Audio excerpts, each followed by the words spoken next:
Halo semuanya, selamat datang di video saya. Video yang akan membahas tentang angkatan kerja di Indonesia yang menjadi sebuah isu yang sangat penting untuk kita pahami mengenai dinamika ketenaga kerjaan dan pembangunan ekonomi secara nasional. Kita akan bahas mulai dari definisi dan klasifikasi angkatan kerja. Sebelum saya mulai lebih lanjut, perkenalkan nama saya Aditya Dwianggara dengan NPM 2235155166162. Video ini dipresentasikan atau dipersembahkan untuk memenuhi tugas 2 dari mata kuliah Kebijakan Kependudukan dengan dosen pengampu itu Ibu Eka. Kita akan mulai dari definisi dan klasifikasi angkatan kerja itu sendiri. Dalam konteks ketenaga kerjaan, tenaga kerja adalah seluruh penduduk usia yang mampu bekerja, yang mampu memberikan tenaganya untuk memproduksi barang atau jasa, baik yang sudah bekerja maupun yang belum. Menurut Mulyadi, tenaga kerja adalah penduduk dalam usia kerja, yaitu mereka yang berusia 15-64 tahun yang mampu memproduksi barang atau jasa jika ada permintaan tenaga mereka. Jadi, jika mereka diminta untuk memproduksi barang atau jasa, mereka mampu untuk menghasilkan tenaga, barang atau jasa dari tenaga mereka. Sementara menurut Simanjuntak, dia memperluas definisi dengan memasukkan pelajar, ibu rumah tangga, dan pencari kerja tergantung pada aktivitas dan kemauan mereka untuk bekerja. Jadi bukan hanya 15-64 tahun, bukan hanya mereka yang sudah memiliki KTP, klasifikasi untuk bekerja, tapi ibu rumah tangga dan pelajar juga mampu memberikan tenaga mereka dalam hal tenaga kerja, tergantung dari kemauan mereka untuk bekerja. Lebih lanjut, Murti dan Supriyanto menjelaskan bahwa tenaga kerja adalah individu yang menawarkan keterampilan demi memperoleh upah atau gaji yang menekankan produktivitas dalam proses produksi. Jadi secara keseluruhan saya simpulkan bahwa tenaga kerja adalah di mana seluruh orang atau seluruh masyarakat yang menawarkan tenaganya untuk memperoleh atau memproduksi barang atau jasa yang digunakan untuk mereka yang ingin mendapatkan upah atau gaji demi memenuhi kebutuhan mereka sehari-hari, baik itu untuk keluarganya maupun untuk diri sendiri. Pembahasan kita yang kedua yaitu tentang konsep angkatan kerja dan tingkat partisipasi angkatan kerja atau TPAK itu sendiri. Konsep angkatan kerja dan TPAK angkatan kerja adalah bagian dari tenaga kerja yang benar-benar aktif atau berusaha aktif dalam mengikuti kegiatan ekonomi. Mereka bisa terdiri dari 3 elemen. Yang pertama, penduduk yang bekerja penuh. Yang kedua, setengah menganggur. Yang ketiga adalah pengangguran aktif. Salah satu indikator penting dalam ketenaga kerjaan adalah tingkat partisipasi angkatan kerja atau TPAK. Menurut BPS 2022, TPAK itu di Indonesia itu mencapai 69,6%. Atau 69,06% dari total penduduk usia kerja. TPAK menunjukkan berapa besar proporsi tenaga kerja aktif dibandingkan tenaga penduduk usia kerja. Ini merefleksikan potensi pasokan tenaga kerja yang terlibat dalam proses produksi nasional.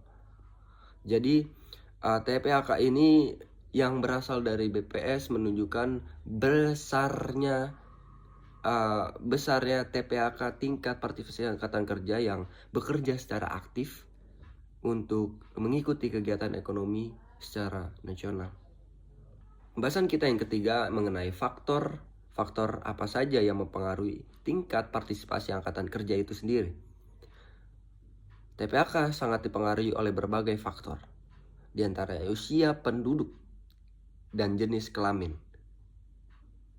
Usia penduduk produktif di Indonesia dilihat dari bonus demografi yang 5 tahun sampai 10 tahun lagi menyentuh generasi emasnya. generasi di mana usia produktif di Indonesia jauh lebih banyak daripada usia yang tidak produktif. Di bawah 15 tahun atau di atas 64 tahun. Usia 15 sampai 64 tahun akan menjadi tulang punggung angkatan kerja di Indonesia. Maka dari itu, usia penduduk atau bonus demografi yang akan didapatkan oleh Indonesia harus digunakan secara baik betul untuk nantinya bisa menggerakkan ekonomi Indonesia menjadi ekonomi yang stabil, yang meningkat hingga dapat bersaing di dunia. Faktor yang kedua yaitu jenis kelamin. Menurut penelitian oleh Claassen dan Peters 2015, partisipasi perempuan di pasar kerja cenderung lebih rendah di negara berkembang karena faktor sosial dan budaya, di mana Indonesia menganut sistem patriarki yang sejak dulu perempuan hanya bisa bekerja di rumah. Hal itu menjadikan bahwa partisipasi perempuan di pasar kerja lebih rendah dibandingkan laki-laki. Faktor yang ketiga adalah pendidikan. Pendidikan menjadi kunci akses ke pekerjaan formal. Hal ini didukung oleh penelitian Hawks, Next, dan Huseman 2008 menyebutkan bahwa kualitas pendidikan sangat berpengaruh langsung pada produktivitas tenaga kerja. Mereka yang memiliki pendidikan yang lebih baik, dia cenderung lebih bisa mendapatkan pekerjaan secara mudah karena background pendidikan, karena keterampilan mereka yang memiliki pendidikan yang lebih baik dibandingkan orang-orang yang tidak memiliki pendidikan. Makanya ada jargon di mana ada sebuah kalimat education for better life. Mereka yang memiliki pendidikan dapat mesejahterakan kehidupannya sendiri. Pembahasan yang selanjutnya yaitu mengenai permasalahan dalam ketenaga kerjaan. Jika permasalahan ini dapat diselesaikan, maka ketenaga kerjaan tingkat pengangguran di suatu wilayah dapat berkurang. Apa saja sih permasalahan dalam ketenaga kerjaan? Kita jelaskan terlebih dahulu, di banyaknya penduduk Indonesia, sayangnya peningkatan jumlah angkatan kerja tidak selalu sejalan dengan peningkatan produktivitas atau kesejahteraan di suatu wilayah.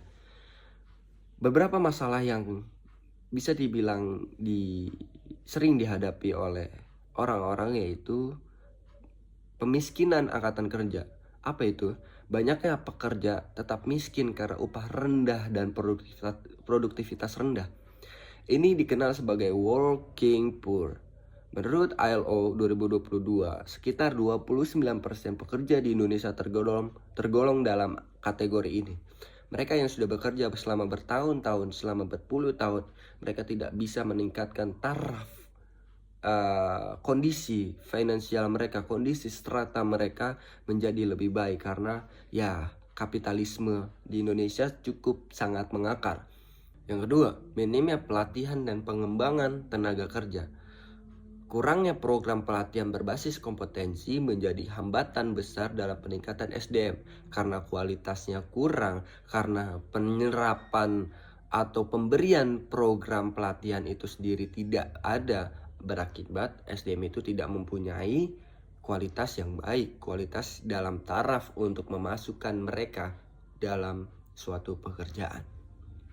Baik, dari penjelasan yang saya sudah sampaikan, saya dapat simpulkan bahwa angkatan kerja merupakan elemen kunci dalam pembangunan ekonomi. Namun, tantangannya tidak hanya soal jumlah, tapi melainkan kualitas, produktivitas, dan relevansi keterampilan. Oleh karena itu, kebijakan ketenaga kerjaan harus diarahkan pada pendidikan yang relevan, pelatihan vokasional, peningkatan inklusi gender, dan adaptasi teknologi. Pekerjaan bukan sekedar penghasilan, tapi juga martabat manusia. Sekian dari saya. Terima kasih. Wassalamualaikum warahmatullahi wabarakatuh.